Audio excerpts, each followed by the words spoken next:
오늘이 12월 호복. 올해도 이제 마무리하는 그러한 달이 됐습니다. 12월은 1년간 살았던 삶을, 또 삶의 계획들을 마무리를 잘 하고 매듭을 짓고, 그리고 다가오는 새해를 계획을 세워서 어떻게 살 것인가 라고 하는 그러한 생각들을 많이 하는 달이 12월 달이죠. 오늘 호법은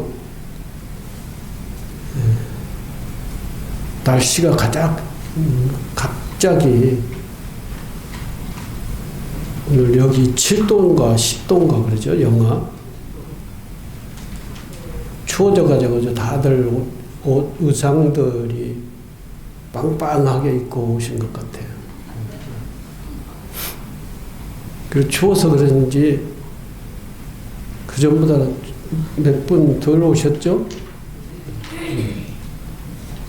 연세가 드신 분들이기 때문에 날씨에 민감하셔가지고 참석률도 좀 날씨가 따뜻한 날보다는 덜 참석을 하신 것 같습니다. 근데 우리도 이 법당이 좀 달라졌지 않습니까? 바닥이 냉기가 올라오지 않도록 이렇게 보온재를 깔았습니다. 그리고 오늘 처음 법회를 하는 것 같아요.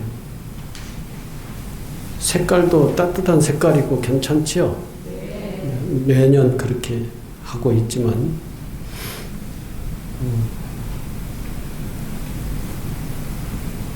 그리고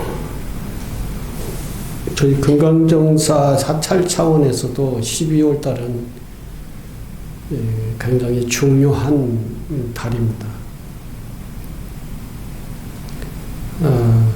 여러 가지를 마무리하고 새해를 살 계획 세우고 이러한 달이기도 하지만, 저희 금강정사 중창불사를 시작하는, 공사를 시작하는 그러한 달이 12월 달이 될 것 같습니다. 12월 한 동지 때 전후해서 착공식을 하려고 그렇게 예정을 하고 있습니다.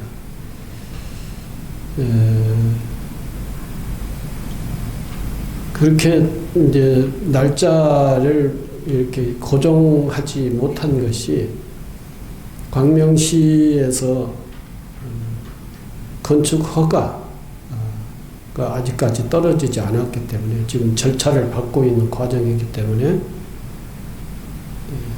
착공식 날짜를 결정하지 못하고 있습니다. 그러나 그 20일경 이전에는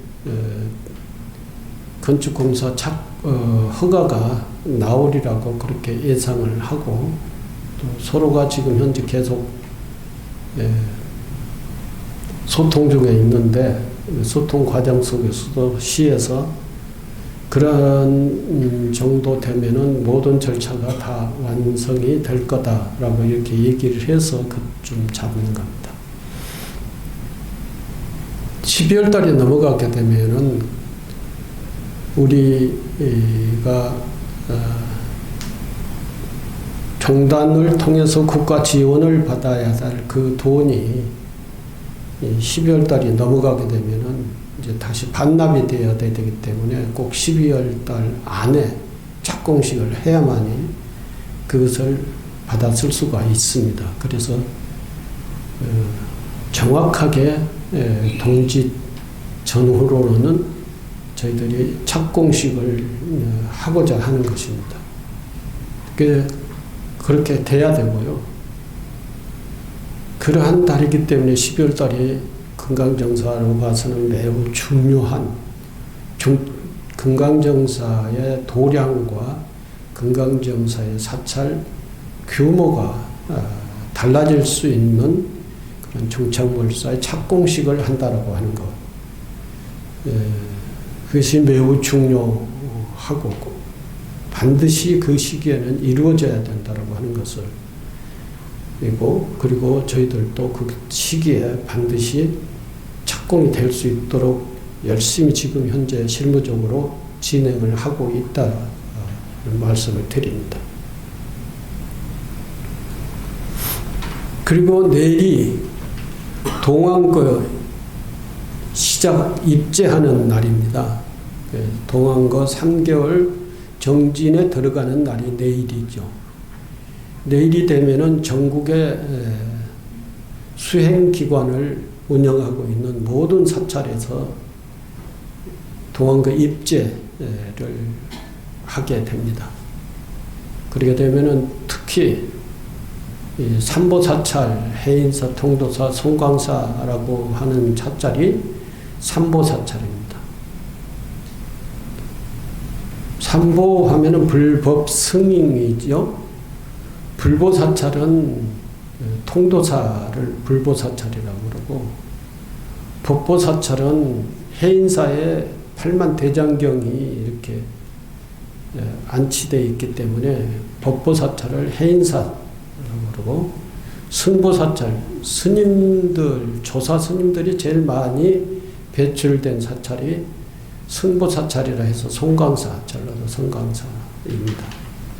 이 삼보사찰에는 강원, 선원, 유론이라고 하는 세 가지의 수행 교육 기관이 있습니다. 그것을 총림이라고 그러죠. 그 세 가지 수행 시설을 완성해 갖추고 있는 사찰을 총림이라고 합니다. 다른 데도 총림이라고 하는 데도 있습니다만은 수덕사 같은 경우는 총림의 구조를 다 갖추지 못하고 있고, 또 다른 범어사 같은 데도 선원, 강원, 유론이라고 하는 것을 갖추고 있기는 하지만 약간 약합니다. 그래서 이 삼보사찰 외에는 세 가지 수행기관을 완벽하게 갖추고 있는 사찰이 그렇게 많지 않습니다.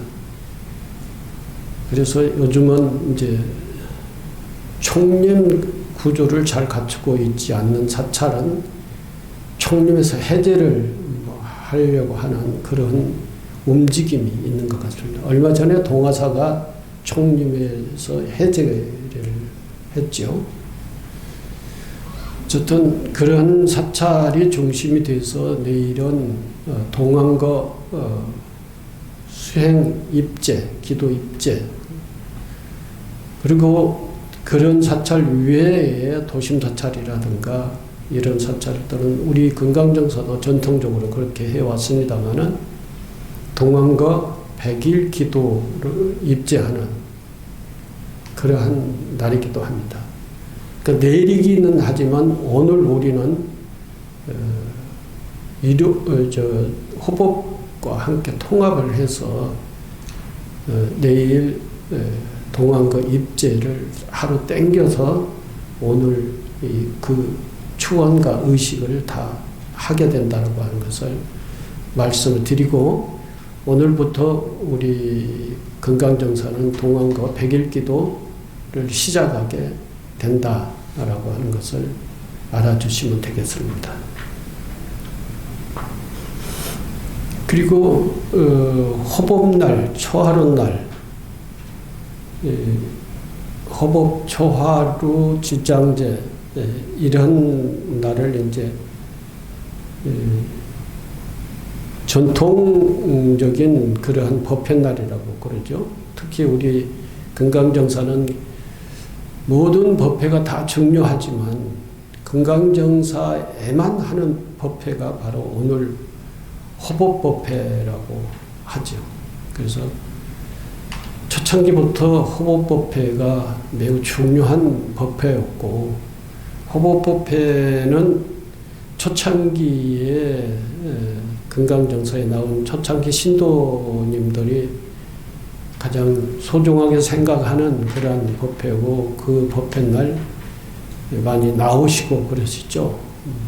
오늘은 날씨가 갑자기 기온이 올라가게 돼서 떨어져서 몇몇 분이 못 나오시는 게 있는데, 저도 호법법회 날 같은 경우는 호법에 대한 얘기를 계속 해오고 있습니다. 그러니까 역사 속에서 불교를 정말 불법을 잘 지키고, 또 역사 속에서 불교가 위태로울 때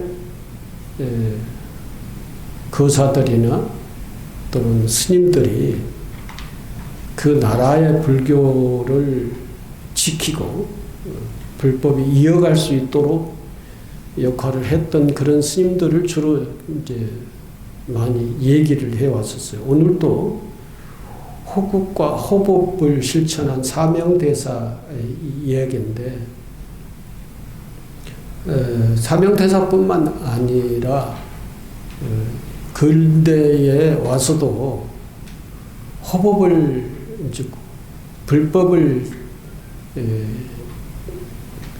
지키고 이제 사회적 정치적 상황 속에서 불교가 많이 탄압을 받을 때 그때에 목숨을 바쳐서 불법을 잘 지키었던 스님들이 계십니다. 특히 조선시대 같은 경우는 숭유 억불 정책이라 해가지고 유교를 숭상하고 불교를 억압하는 그러한 500년간의 그러한 시대였죠.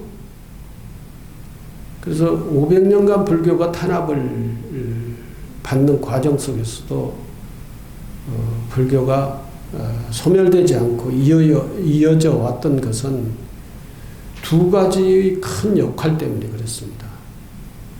하나는 불교가 억압을 받을 때 그 목숨을 바쳐서 불교를 지켜냈던 스님들이라고 하는 분들이 그 중간중간에 이렇게 나타났습니다.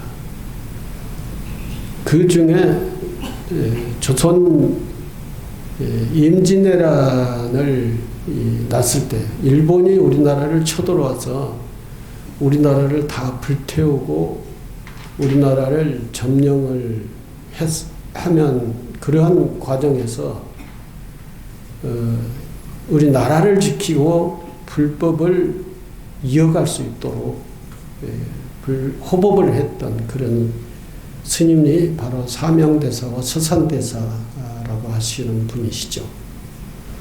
주보를 읽어보면은 사명대사에 대한 이력이 쭉 이렇게 있습니다. 그리고 사명대사 일화도 거기에 해놨고요. 그래서 서산대사의 그 제자가 사명대사죠. 그러니까 서산대사와 사명대사는 임진왜란 때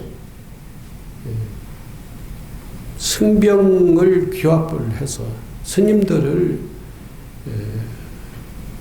병력으로 조직을 해서 일본에 항거가 아니라 일본에 대응해서 싸웠던 스님들입니다.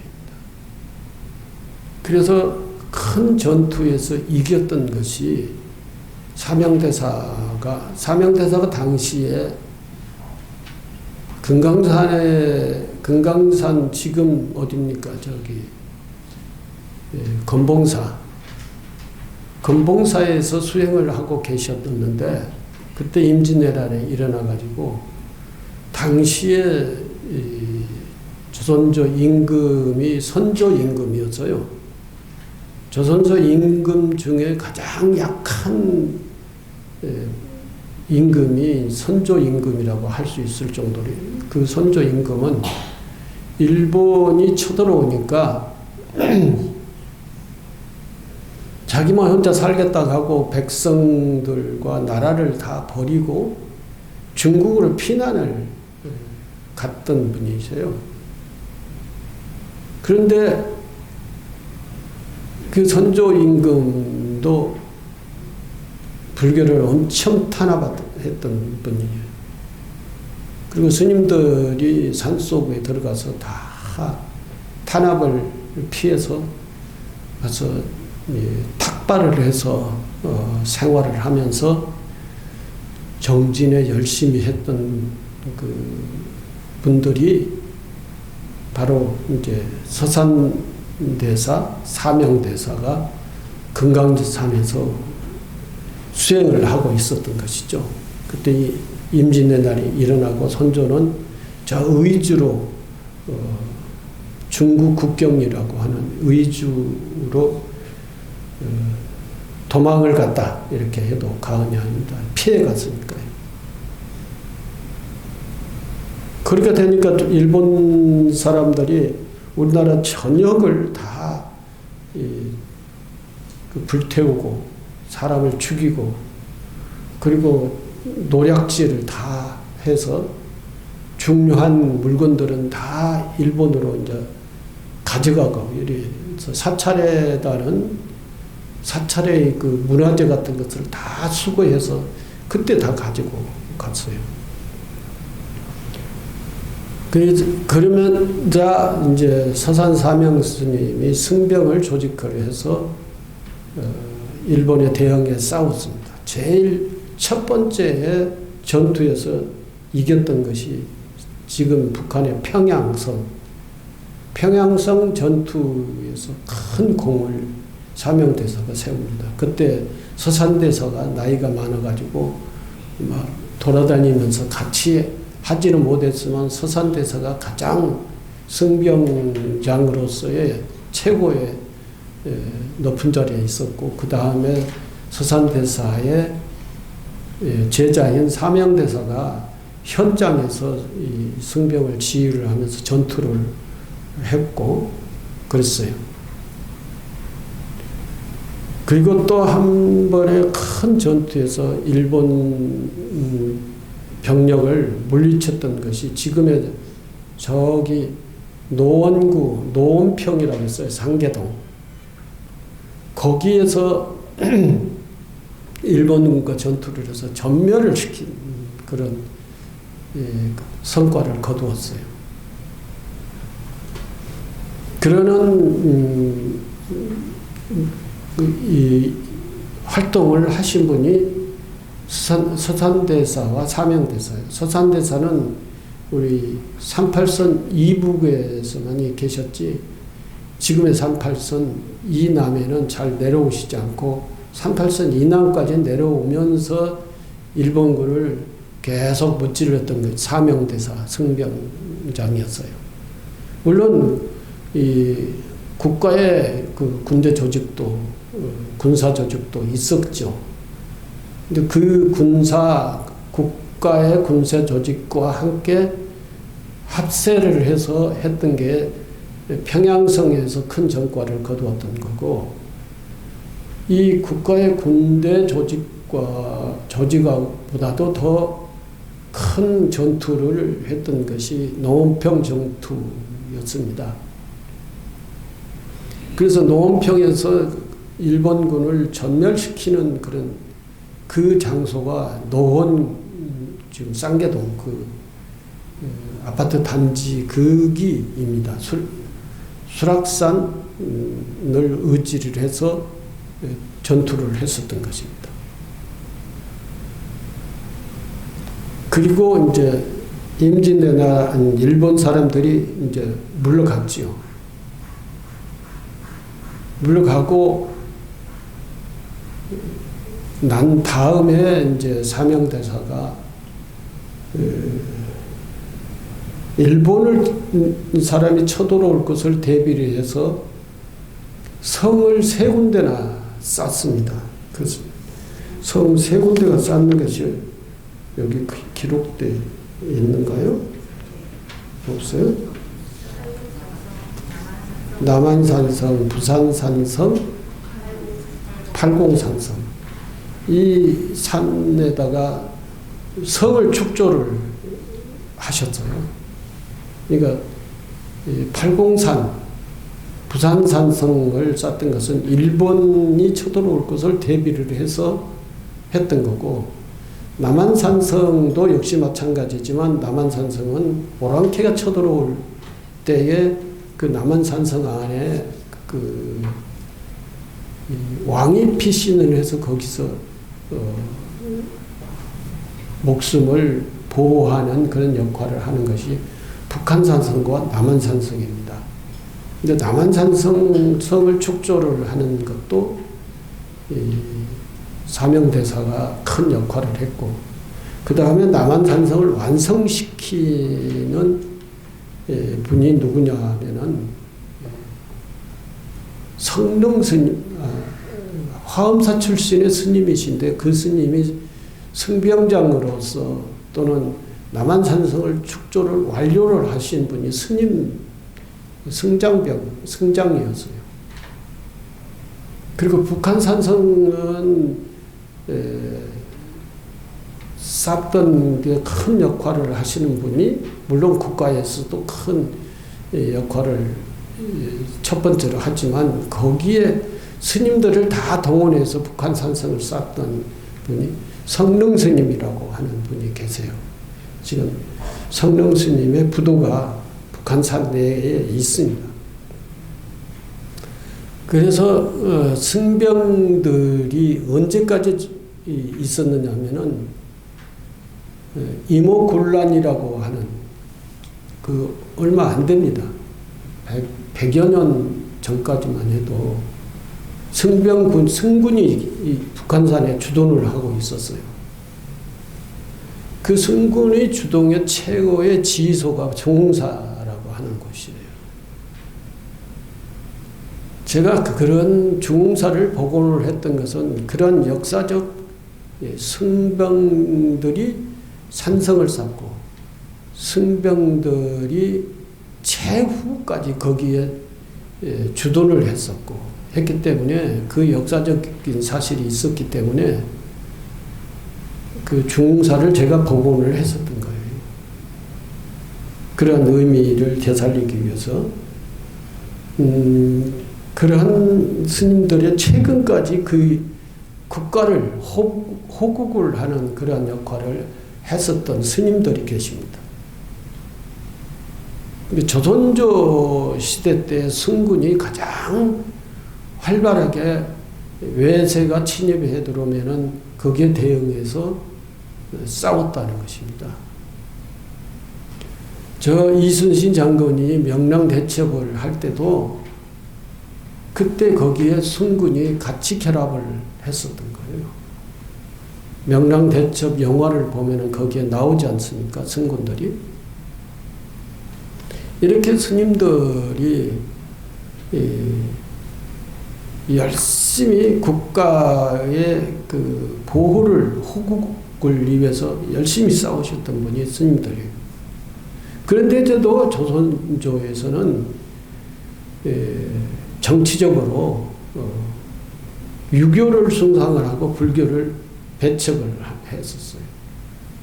근데 조선조의 유교를 조선조에 세우고 그리고 불교를 전부 다 말살시켜버리려고 하는 그러한 정치 세력들이 바로 유교의 정치 세력들입니다. 그럼에도 불구하고 스님들은 그렇게 탄압을 받으면서 국가에 환란이 있을 때는 반드시 스님들이 승병을 조직해서 거기 환란을 정리하는데 목숨을 바쳐서 했다는 거죠. 그것이 호국이라고 하는 것이죠. 국가를 보호하기 위해서 했던 것. 그 호국의 과정에서 배불, 승려 배불의 정책 속에 불교가 탄압을 받을 때 중간중간에 그 스님들이 목숨 바쳐 나타나가지고 호국도 하고 호법도 했다는, 호법이라는 건 불교를 지켰다는 것입니다. 만약에 그렇게 스님들이 하지 않았다면은 불교는 조선조에서 다 말살이 됐을 거예요. 없어져 버렸을 겁니다. 근데 그럼에도 불구하고 유생들은 스님들의 그 지위를 격화시키고 저 천민처럼 취급을 했었던 것이죠. 단 한 분의 그 왕도 아니고 문정왕후라고 하는 왕후가 한 분이 나타나가지고 불교를 옹호하는 정책을 썼어요. 그때의 보우 스님이라고 하는 허응당 보우는 중흥사에서 계셨던 고려시대 때 말의 보우고 이 문정왕후 시대의 보우 스님이라고 이름이 똑같은 스님이에요. 보우 스님이라고 하는 분이 계셨는데 그 문정왕후가 그 보우 스님을 발탁을 해서 봉은사 주지를 하도록 합니다. 그 보우 스님이 봉은사 주지를 하면서 문정왕후의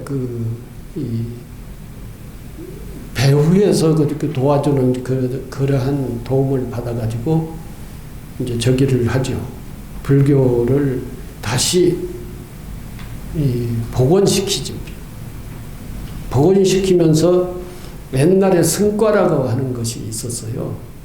옛날에 승과가 뭐냐면 스님들이 고시죠. 스님들이 고시를 가서 고시에 합격하면은 스님들의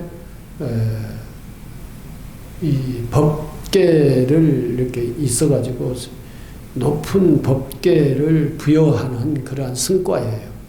그 승과에도 무과가 있고 문과가 있었는데 문과는 이제 이렇게 그야말로 그대로 불교의 교리나 불교의 이런 수행적인 측면의 최고의 고시였었고 무과는 그 조선조가 계속 다른 외세의 침입을 받았기 때문에 승병을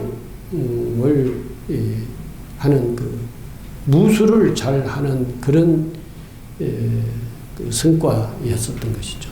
그래서 그 승과제에서도 무과를 두고 스님들의 그 무술을 교육시키는 그러한 것을 과를 두어가지고 배출시켰다는 것이죠. 근데 보우 스님이 그 승과를 복원을 시켰어요. 옛날에 있었던 것을 다 이제 유생들이 없애버리고 그랬는데 출가도 못하게 그렇게 막았었는데 그 문정왕후가 불교를 다시 복원을 시켜야겠다라고 하는 생각으로 보우 스님을 발탁을 해서 봉은사 주지를 하게 하고 보우 스님이 봉은사 주지를 하면서 승과를 복구를 시켰다. 승과를 복구시킨 그 승과를 시험을 보던 승과평이라고 하는 그 장소가 어디냐면은 바로 봉은사 앞에 있는 그 코엑스 자리, 지금의 코엑스 자리죠. 그 코엑스 자리 그 넓은 그 벌판이 스님들이 와가지고 승과를 시험 보던 장소예요. 그래서 승과평이라고 그래요. 그래서 그것을 역사적인 자리이기 때문에 잘 70년대, 60년대 말 70년대 초에 그걸 그 땅을 잘 지켰어야 되는데 박정희가 그걸 다 자기 정치 자금 쓰기 위해서 다 빼앗아갔죠. 다 팔아버렸잖아요. 그래서 봉은사가 그렇게 쪼개진 거예요. 원래 봉은사의 터는 강남구 전체가 봉은사 땅이었습니다. 저 서쪽으로는 탄천이 경계였고 북쪽으로는 한강이 경계였고 남쪽으로는 지금 음마아파트가 경계였어요. 그리고 서쪽으로는 저기 선릉 있죠? 다 아세요? 선릉이 서쪽으로 경계였고 동쪽으로는 탄천이 경계였고 북쪽으로는 한강이 경계였고 남쪽으로는 음마아파트가 경계였어요. 이렇게 큰 거였어요. 봉은사 땅이. 그런데 70년대 60년대 말 70년대 초에 박정희가 그걸 다 이제 강남 개발을 하면서 그걸 다 팔아먹은 거예요. 그걸 다 자기 권력으로 다 빼앗아가지고. 그래서 남은 것이 지금 이 수도산이라고 하는 그 2만 평. 그것도 나중에 스님들이 다 그 박정희 정권 때 다 빼앗아가서 다 팔아먹었어요. 팔아먹고 법당만 남아있었는데 그 법당을 남아있던 것을 영암스님이라고 하는 스님이 70년대 초에 주지를 임명받아가지고 다시 산 겁니다. 다시. 근데 다 빼앗아 다 팔아먹었는데 그걸 다시 산 거예요. 그래서 사가지고 지금 이렇게 2만 평이라도 남아있는 거예요. 그래서 봉은사 일주분 옆에 가면은 일반 사가가 있죠. 그 큰 저기 영동대교에서 내려오는 그 큰 길 있잖아요. 그 길이 영동대로라고 그러는데 영동대로 너머까지 탄천까지 봉은사 땅이었는데 다 팔아먹어가지고 법당 제가 70년대 초에 거기 가니까 이 뭡니까 청량을 해가지고 깃대를 꼽아놓죠.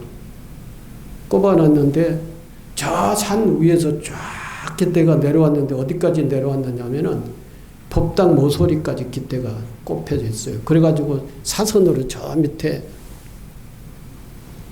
그 결혼식장 들어가는 입구 거기에서 사선으로 저 법당 모서리를 잘라가지고 그렇게 깃대를 꼽아놨더라고요. 그러니까 그 마당은 다 남의 땅인 거예요. 측량해서 그것까지 팔아먹은 거예요. 우리가 지키지 못한 것도 있지만 아니 봉은사를 어느 정도 한 부록이라도 남겨놓고 다른 데서 팔아먹든지 그렇게 해야 되는데 그렇게 가져가도록 스님들이 내버려 둔 겁니다. 뭐 다른 얘기도 있습니다만 시간이 없으니까 그렇게 말씀을 드릴 수가 없고 그것을 제가 제 눈으로 봤어요. 봉은사 가니까 그렇게 깃발이 쫙 사선으로 꼽혀져 있더라고요. 이게 뭐냐 하니까 여기까지 팔아먹고 여기 법당은 봉은사 땅이고 법당 이렇게 밖은 남의 땅이라고 그래요. 그 뒤에 영암스님이 봉은사 주지를 임명받아 가서 땅 사기 운동을 했어요. 원래 우리 땅인데 그걸 다 뺏기고 그걸 다시 산 거예요. 지금의 땅은 다 다시 산 겁니다. 이렇게 조선조 500년, 근대에 거의 100년, 그리고 70년대에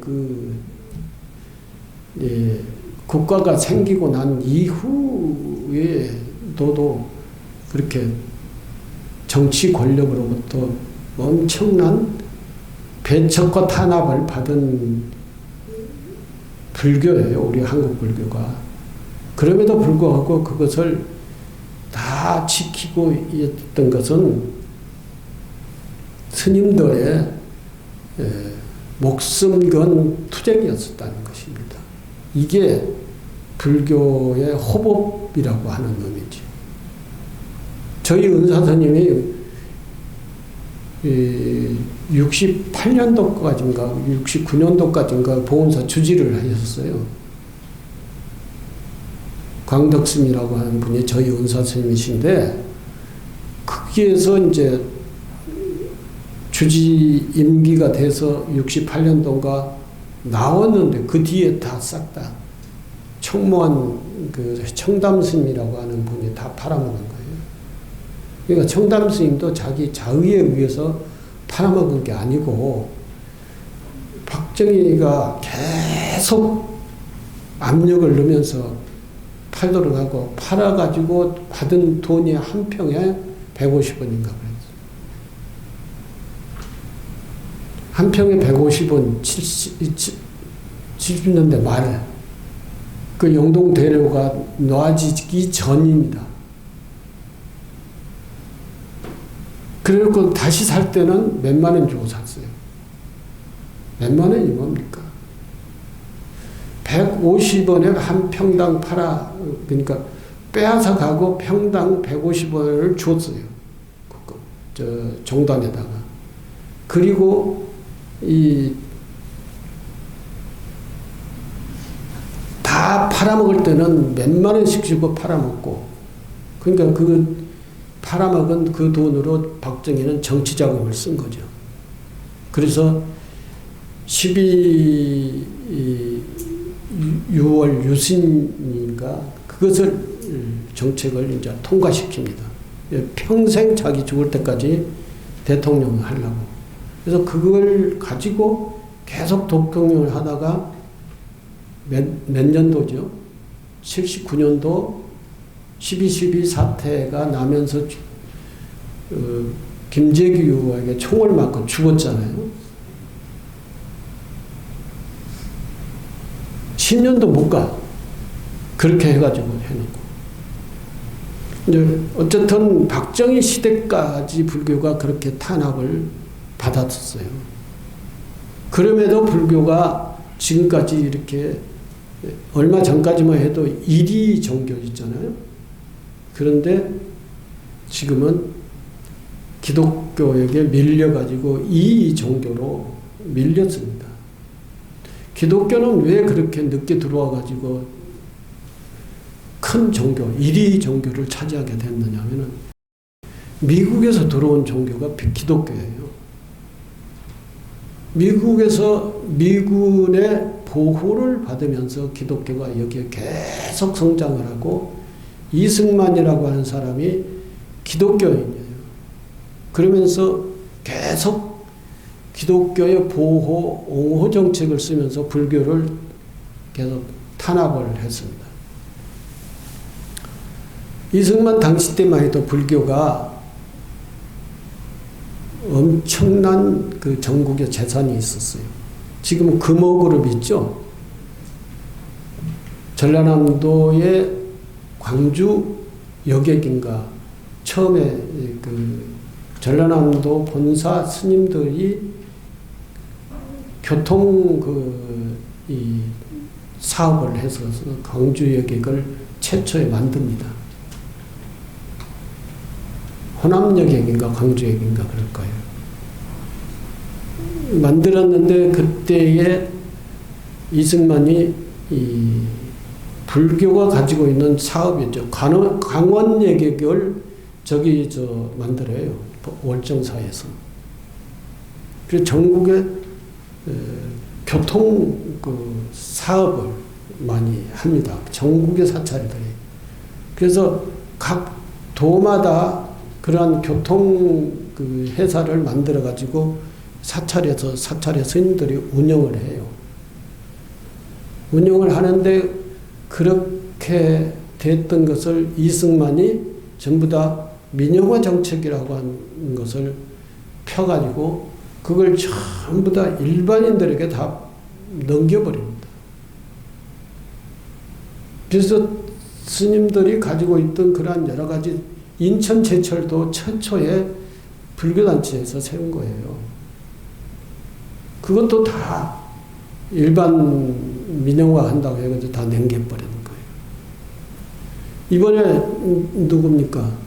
윤석열도 국유재산을 매각을 한다고 해가지고 강남에 있는 가장 좋은 그 부동산을 다 매각을 하잖아요.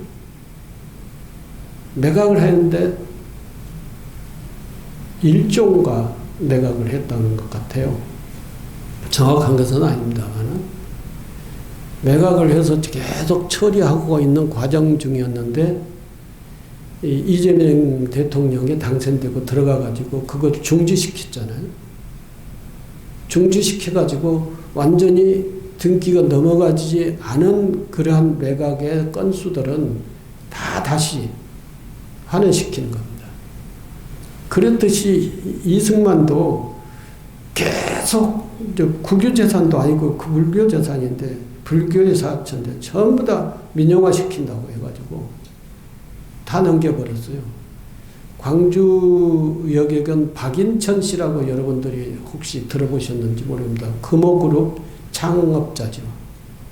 그 사람이 다 데려갔어요. 가지고 갔어요.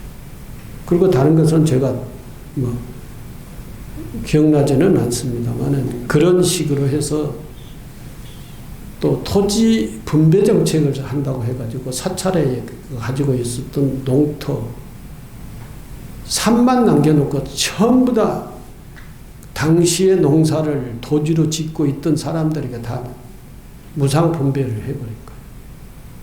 그래서 사찰이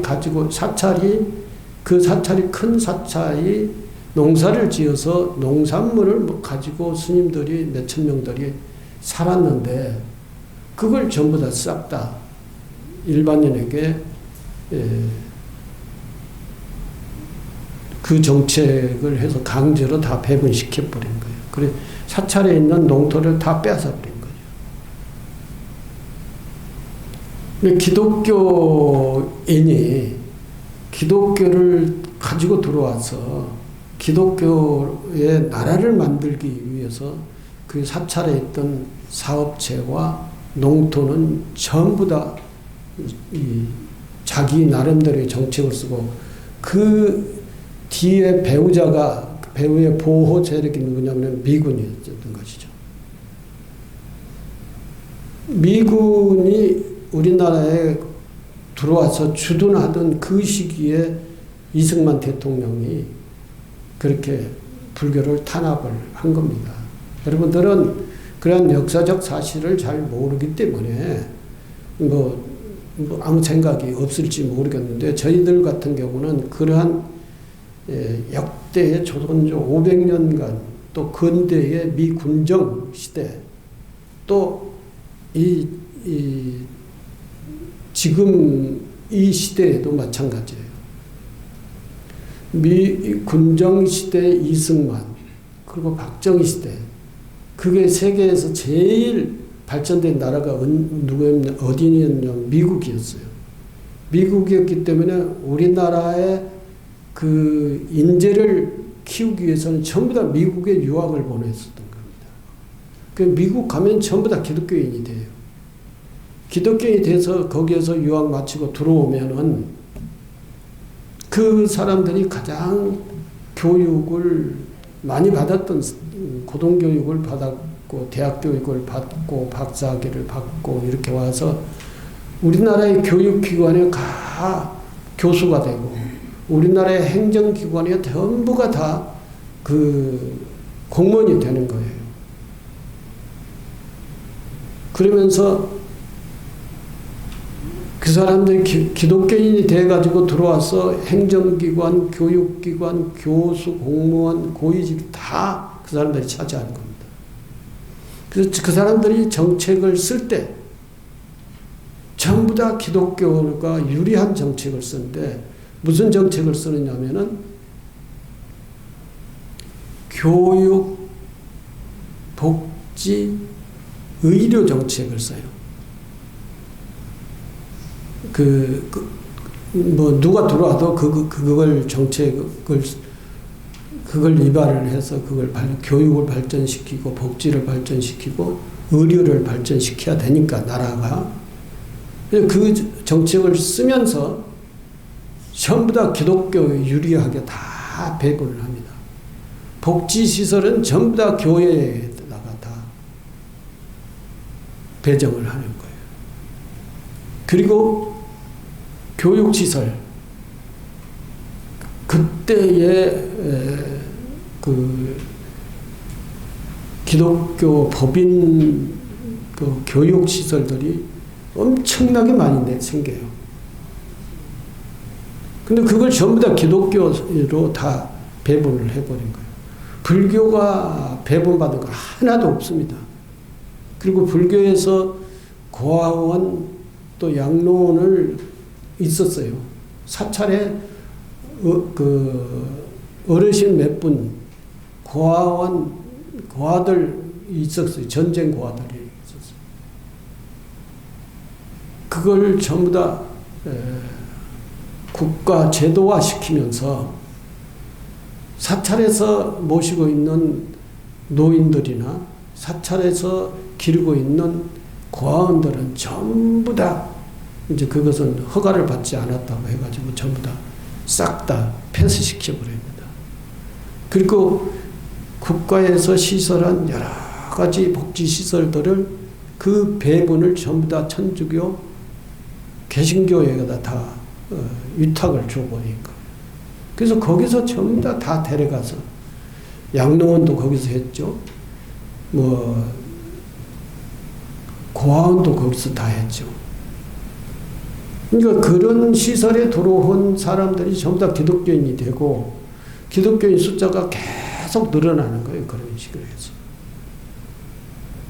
그래서 우리나라에 지금 학교, 뭐 초등학교, 중학교, 고등학교, 대학교까지 그때의 그 시기에 생긴 학교들이 서강대, 연대, 이대 이런 학교들이 생긴 거예요. 그리고 그 밑에 산하에 이제 고등학교, 중학교, 초등학교 말할 것도 없이 전부 다 기독교 천주교의 재단으로 전부 다 소속시키는 거예요. 그게 이승만의 정책이었어요. 그러면서 60년대, 70년대, 80년대 들어오면서 그 기독교 세력이 엄청나게 확장되는 거예요. 제가 80년대에 학원을 다녔어요. 아니 70년대 학원, 그 검정고시 학원을 다녔는데 그때만 해도 불교의 신도의 수하고 기독교 천주교의 신도 수가 다 합해놔도 불교의 신도 수가 더 적었어요. 근데 80년대, 70년대에 들어오면서 불교의 신도 수가 줄어들고 기독교, 천주교의 늘어나요. 교육기관, 복지기관, 의료기관을 통해서 기독교인들이 성장을 하는 거예요. 이승만이 불교의 압살 정책을 그렇게 했다는 겁니다. 불교가 조선조 500년만 탄압받던 게 아니라 근대 국가에서도 근대사에서도 불교가 정치적으로 제도적으로 엄청난 탄압을 받은 겁니다. 지금도 역시 마찬가지예요. 공무원 그 후계자 출신들이 전부 다 기독교인들로 됐고요. 그 교수도 후계자들이 전부 다 기독교인들로 되어 있던 거예요. 근데 70년대 초에 그것을 알았던 저희 은사스님이 전법이 아니면 안 된다. 한국 불교는 이제 고갈된다. 이 생각 가지고 전법을 시작을 했고 전법의 운동을 펼쳤고 그리고 80년대 초에 불광사를 설립을 해서 전법을 했었던 거예요. 그 스님의 제자인 저가 이제 맨날 그 얘기만 듣고 성장을 했기 때문에 그러면서 저한테 이제 얘기를 합니다. 출가를 하면 수행을 해야 된다. 수행자니까. 수행은 계율, 강경, 참선, 염불, 보살행 5가지가 한국 불교의 전통 수행법인데 너는 어떤 수행법을 너희 중심으로 삼을 것이냐? 참선을 할래? 율사가 될래? 강사가 될래? 염불을 할 것이냐? 아니면 보살행을 할 거냐? 저는 그때 보살행이 뭔지도 몰랐어요.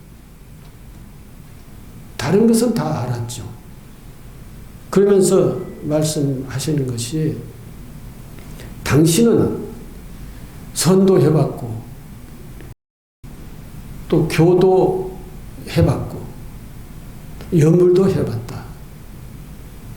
그리고 그러니까 저희 은사스님은 전부 다 율사이면서 또 그 교리도 다 통달을 하셨고 그리고 선도 선공부도 정말 깊이 열심히 하셨고 다 해보셨어요.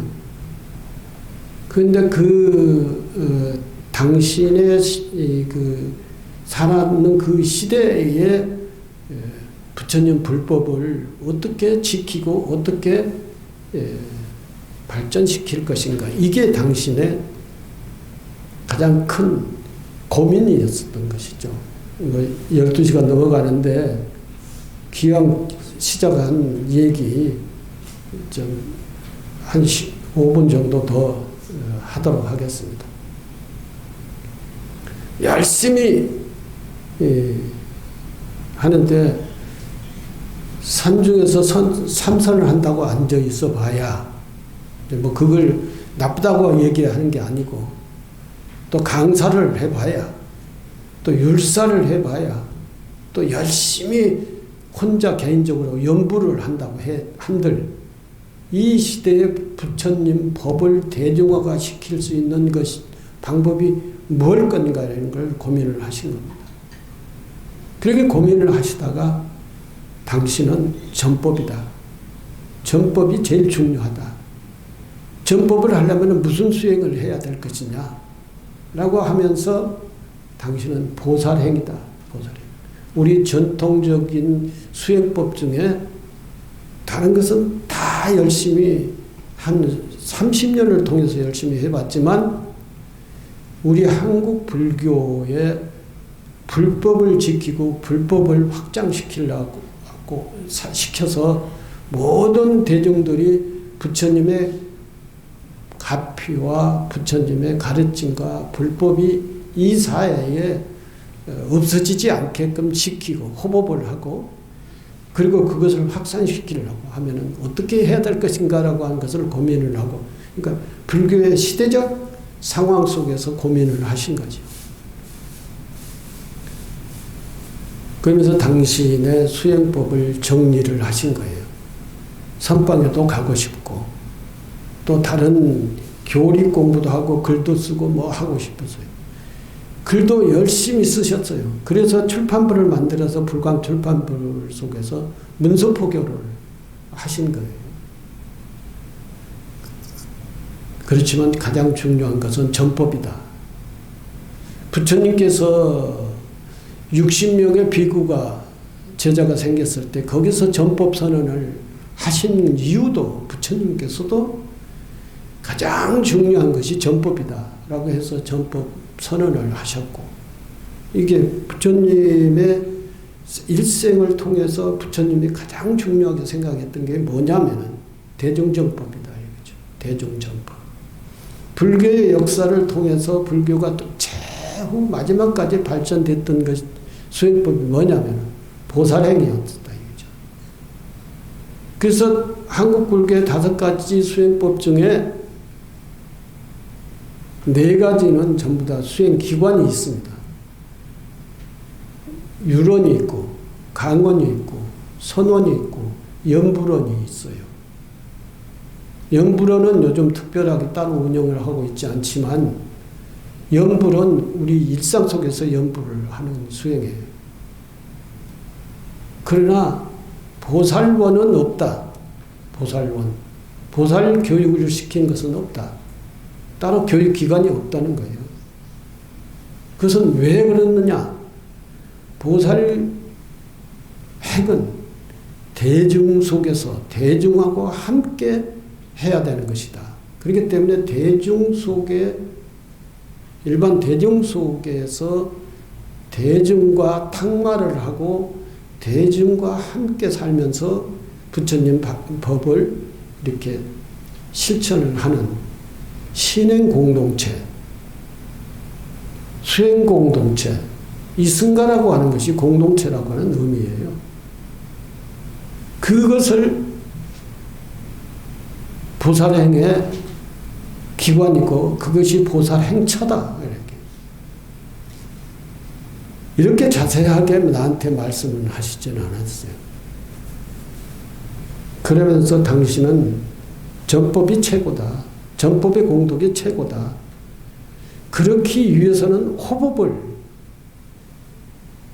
호법이라고 하는 사명감을 가지고 호법 교육이 있어야 되고 호법 실천이 있어야 되고 호법 법회가 있어야 되고 호법 사업이 있어야 된다. 이렇게 있어요. 호법사업이.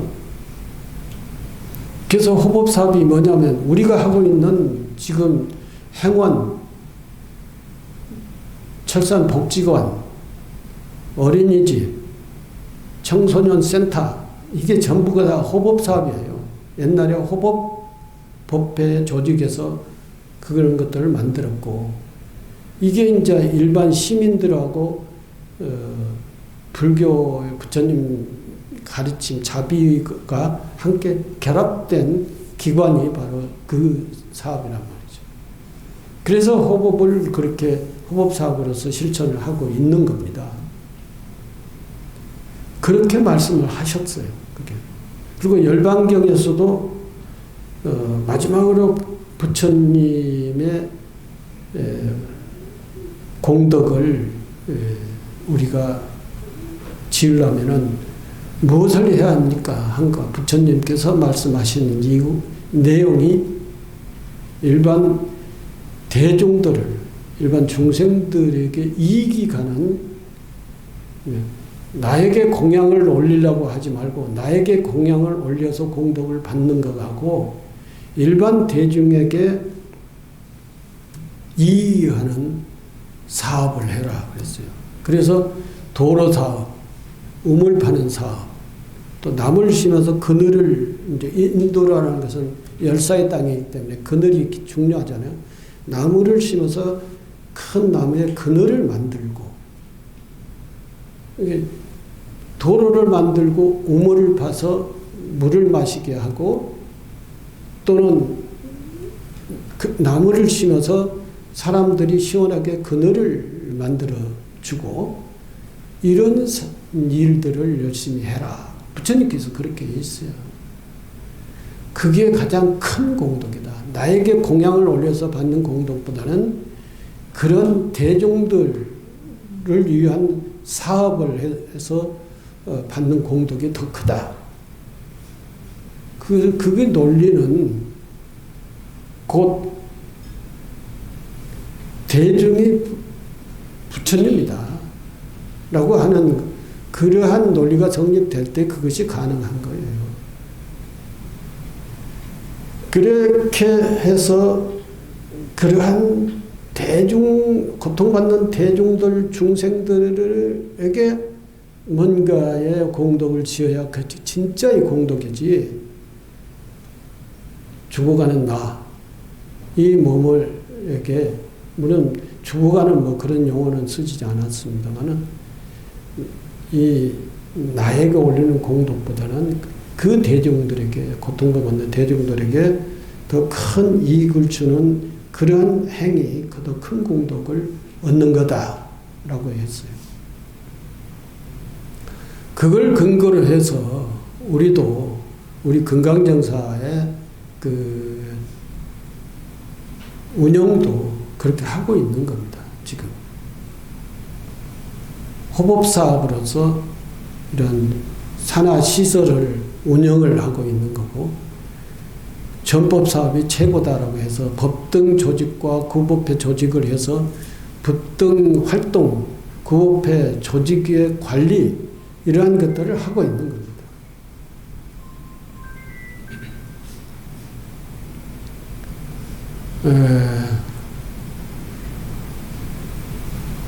오늘은 많은 시간을 가지고 이제 호법에 대해서 얘기를 드렸는데 사명대사, 서산대사도 그 시대에 무슨 생각을 하고 목숨을 바쳐서 전투에 나가겠습니까?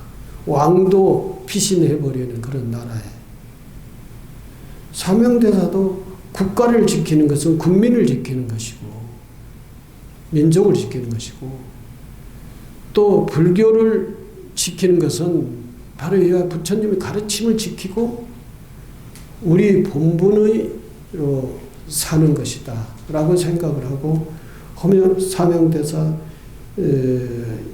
서산대사가 목숨을 바쳐서 했었던 거고 역사 속에서 다 조선주의 역사 속에서 다 탄압을 받으면서 그렇게 했던 것은 다 그 스님들이 우리의 불법을 호법을 하기 위해서 그렇게 했었던 겁니다. 국가도 지키고 호법도 하고 오는 거고. 이 근대 그 시대에 와가지고